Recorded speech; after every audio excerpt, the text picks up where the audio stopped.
Igor Banović, prva tekma v prvenstvu s Triglavom 2-2, je razboril prvi polčas, kar se tiče golov, v drugem ni bilo golov, ampak vseeno zelo dobra tekma, glede na vročino tudi. Pa je, bila je dobra utakmica gledajući sa strane, sa tribine, ali mi nismo zadovoljni kako smo na kraju igrali 2-2, mislim da nije dobar rezultat za nas. Ali eto, što reći, mislim da je Triglav zaslužio taj bod, mi se okrećemo dalje, raditi ovaj tjedan, okrećemo se sljedećoj utakmici i nadam se da će biti bolje sljedeća utakmica.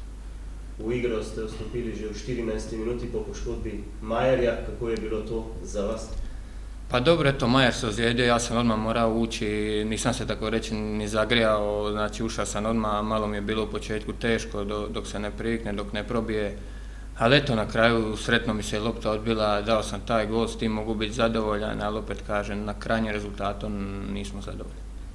Dan pred tekmo ste dobili dovoljenje za igro in potem prvič zaigrali na uradni tekmi in dosegli gol, to je lep začetek v Domžalah. Pa je, eto, hvala, nisam ni sam znao do jučer ću moći nastupiti, eto, dobio sam tu radnu dozvolu, niko sretniji od mene što sam mogao nastupiti, evo, prva utakmica, gol i eto, nadam se da će tako i nastaviti dalje. Sedaj ste že kar nekaj časa v Domžalah, kako ste se znašli v ekipi? Ma eto, od prvog dana od kad sam došao stvarno momci su bili odlični, odlično su me prihvatili, tako da nije nikakvih problema bilo, meni je ovdje stvarno odlično i lijepo i nadam se da ću dugo ovdje ostati.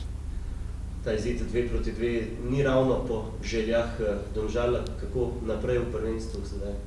Pa da, eto, nismo planirali ovako ući u prvenstvo, sigurno da smo očekivali ta 3 boda odmah na početku tog prvenstva, ali eto, to je nogomet, nikad ne znate što će biti, na kraju bod, idemo dalje, sljedeću utakmicu i nadam se da će sljedeća u gostima biti bolje. Najlepše hvala. Hvala vam.